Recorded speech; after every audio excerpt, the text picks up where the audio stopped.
Hello everyone, and welcome back to Animation Pilgrimage, the show where Whitney and I take a look at every single theatrically released animated film in chronological order. I'm Tennille. I'm Whitney, and today we went back even farther in time.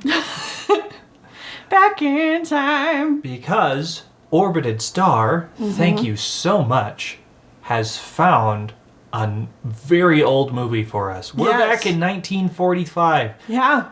And we are watching Garbancito de la Mancha. Yeah. Which was the earliest film on our list we had not yet found. But guess what? It has been found, and so we have watched it. Yes, and we'll get more into that as we continue. This is going to be an exciting episode. So, Whitney, thoughts on the film? It was good. I thought it was pretty alright. Uh-huh. I do have another thank you to give out. Oh, okay.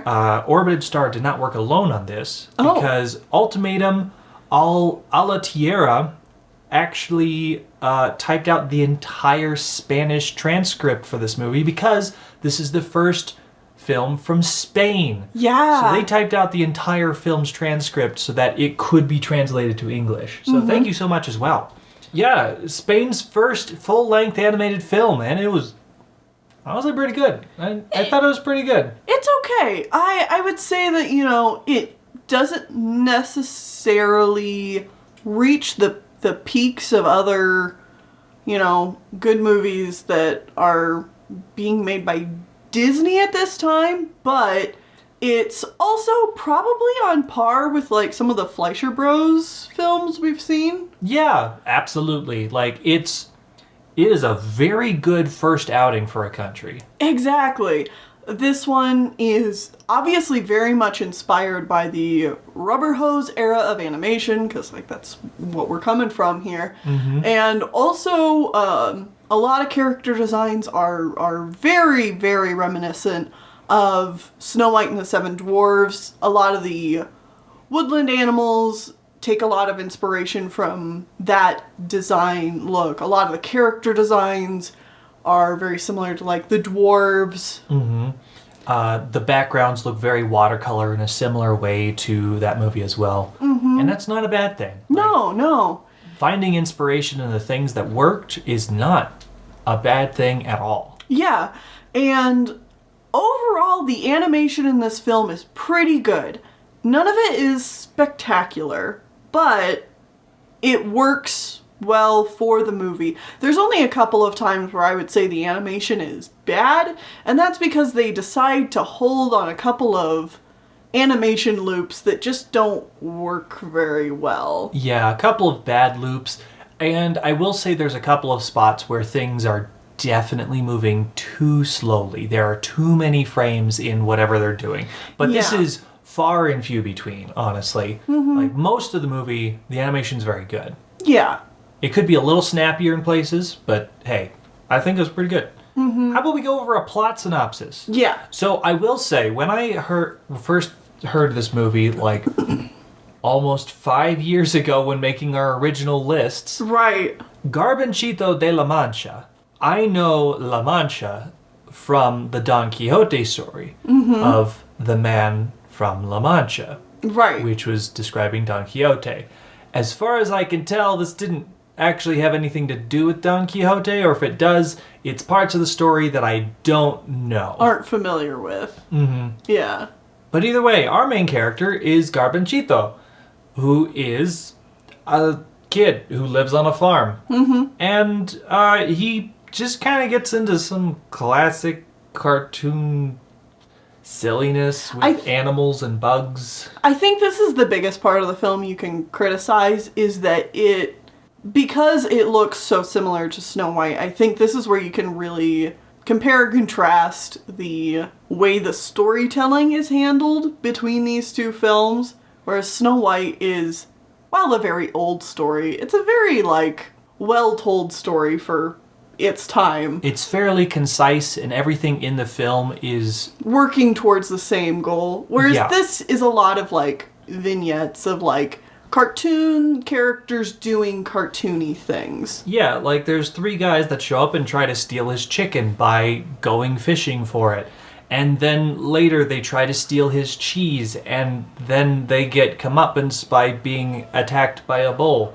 And, like, there's a whole scene in here of a mouse being a matador to a cat. And that particular scene does nothing for the overarching story. Right. Like, this kind of thing does happen a lot in this film, where it's like, nothing's happening, but it's just cartoon silliness. The film also starts with like a silly symphony style start where it has a bunch of like flowers singing a song.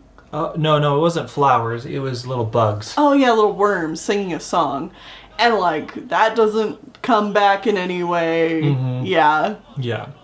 Either way, Garbanchito goes to town. He sees his friends, chats with them a bit, and then an old lady says, "You're gonna get eaten by a giant." And he's like, "How dare you? I will get the town together as a mob and we will beat you to death, old lady."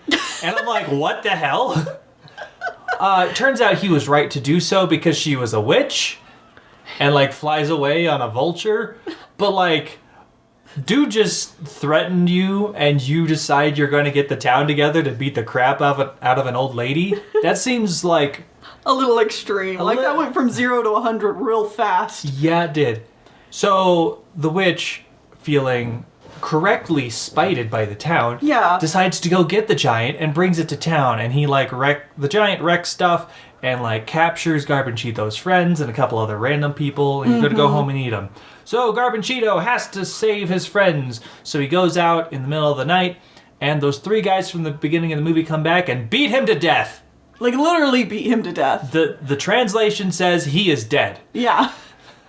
But thankfully, he has a fairy godmother who's like, nah. Only mostly dead. Phoenix down. You're good. Yeah. Get back up. Also, I give you special magic powers where you can become small like an actual Garbanchito, a.k.a. a garbanzo bean. Yeah.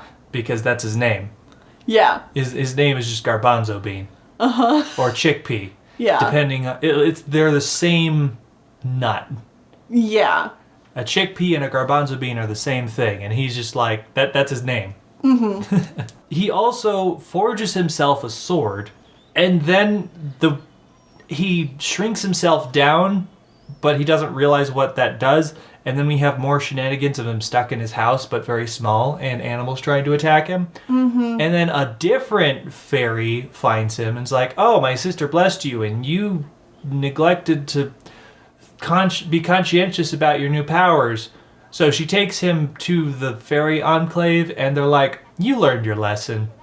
And they turn him back, and then they also bless his sword to be magic. And then he goes... This story is a bit of a mess. Yeah. After this, he's heading towards the castle of the giant, and he runs across a woodcutter. And the woodcutter's like, "I'm really good at cutting wood." And my god, there's so many tangents. I forgot about the woodcutter. And then Garbanchito shows that his sword is magic, and he's like, "Go, sword!" And the sword cuts down like 7 trees. And the woodcutter's like, "This is scary." And he hides in his house. And then the witch has a magic ball, and she's watching Garbanchito come, and she's like, "All right, I'm going to send traps after him like this bad storm, and send him to the desert, and other things." Separate him from his donkey. Yeah, no, goat. Goat. It's a goat. Goat. Pilgrim the goat. Yeah. Eventually, You'll forgive me. It looks like not really a goat or a donkey or anything. It looks vaguely like a Bambi. But, like, not really. It looks like one of the weird deer from Snow White, honestly. Yeah. Eventually, she's like, "I'm gonna push this big rock and smash Garbanchito as he's trying to cross the lake as a tiny little chickpea." Right. And then Pilgrim is like, "Nah," and kicks her, and she falls. The goat. The goat kicks her into the water, and then the rock falls, and they drown the witch. Yeah, it's old-timey cartoon brutal. Yeah. TM. Did we talk... I want to mention real quick the one scene that you and I were both like, whoa, like that was really clever. Oh, yeah. So Pilgrim the goat gets separated from Garbanchito at some point in there, and the witch is watching the goat through her crystal ball and then leaves to go push the rock down on him. Uh-huh. And then the goat, through its innate psychic abilities or something, realizes it's being watched through the crystal ball and shatters the crystal ball to instantly teleport to the castle. Like, that's just clever. I loved that, actually. That's great. Yeah. I think that's fantastic. Anyways, Garbanchito gets there. His sword chases the giant around until he falls into his own pit of dragons or something. Yeah. And he saves his friends. And oh, hey, the 3 guys that beat him to death are here. But he's like, let's be friends. Mm-hmm. And so they carry him back to town, singing his praises. The end. The girlfriend and Other Garbanchito kiss the goat. Oh, right. And the movie ends. Yup. Yeah, so, like, there are definitely some flaws, but, like, I think this was a very good first film for any country. Yeah. Like, this was a lot of fun. Mm-hmm. The weakest parts of it is definitely the fact that the story pacing could have been worked on a lot more, and the characterization is not super strong. It does mostly feel like a film that is cartoon characters doing cartoony things, not so much characters going on an adventure. You know? Yeah. Yep. This is only the start of our story today because the reason we could not find this film when we started Animation Pilgrimage is because this was literally a lost film. No one knew if there was any film of this left 5 years ago. Yeah. And I think this is just a wonderful story, and that's what makes me so excited about this. Before I get into that, though, I do want to say this was directed by 2 directors, Jose Maria Blay and Arturo Moriano. Moriano is a Spanish cartoonist and animator. He also made another film that we've not seen. Okay. In 48 called Alegres Vacaciones. So if any of our viewers can find that one. I wonder if that one is also lost and might still be lost. Yeah, I don't know. But anyway, so this film didn't do all that well, and then it became a lost film, and technically the Spanish government's archive had a few film reels left of parts of the movie. Okay. But the only real public surviving thing left of this film was a still frame that was shown off in a museum for a really long time. And then in 2019 and in 2020, a New York collector by the name of David Bull found 8 of the 10 Dufay reels at yard sales. That's absurd. At yard sales in New York. Dude just randomly found this movie in different yard sales Yeah. in New York and knew what they were and why they were valuable. Well, found them, realized what they were, contacted the Spanish government, and I saw a thing where some news outlet interviewed him, and he was like, I realized, how important, Snow White is to American culture. Mm-hmm. It doesn't feel right owning something like this that should belong to its people. And so he sold the film reels back to Spain, basically for the cost of, what it cost him to buy them and, maintain them. Buy, maintain, and transfer them over? Yeah. Yeah. So that's frickin' sweet. Yeah. So Spain got its movie back, and then with the combined reels that the Spanish archive still had, they were able to basically piece the whole movie back together. Recomplete this film and give it a restoration treatment. That's fantastic. Yeah. That's amazing. That, the fact that literally 3 years ago, we literally could not watch this film. Mm-hmm. And now we can. Like, it's been found, it's been restored. It's been uploaded to the internet. Yeah, it's back in its original home country where it can be preserved and archived for a long time after this. That's amazing. That's fantastic. That's awesome. I love that. Mm-hmm. That's definitely the best part of this entire film. Yeah. And the fact that the movie itself is also not terrible is great. Yeah. It's not like a piece of garbage. Because, like, you know, this came out the same year as Momotaro's Divine Sea Warriors. Yeah.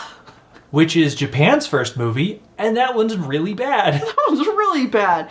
You know, I wouldn't say that any film deserves to be, or any work of art deserves to be lost to time. Mm-hmm. But especially if it's something as, you know, decent and good as this is, it's like, that's just a real heckin' shame to lose something like that. Yeah. And I'm so happy that we could watch it today. Yeah. And so, yeah, I would definitely recommend people check it out if you can. Mm-hmm. This lost piece of animation history, now unlost. Yeah, it's great. Mm-hmm. So, next time, what if we stayed in Spain? What if we did? What if we stayed in Spain and watched another movie, okay, but 20 years in the future? 20 years later. We're moving to 1966. Okay. And we're going to be watching El Mago de los Sueños, a.k.a. The Magician of Dreams. Okay. So see you guys then. See you then. La noche que termina, acabamos de velar y se acabó nuestra labor. La la la la la la la. Somos cuatro gusanitos que cantamos sin cesar a media voz.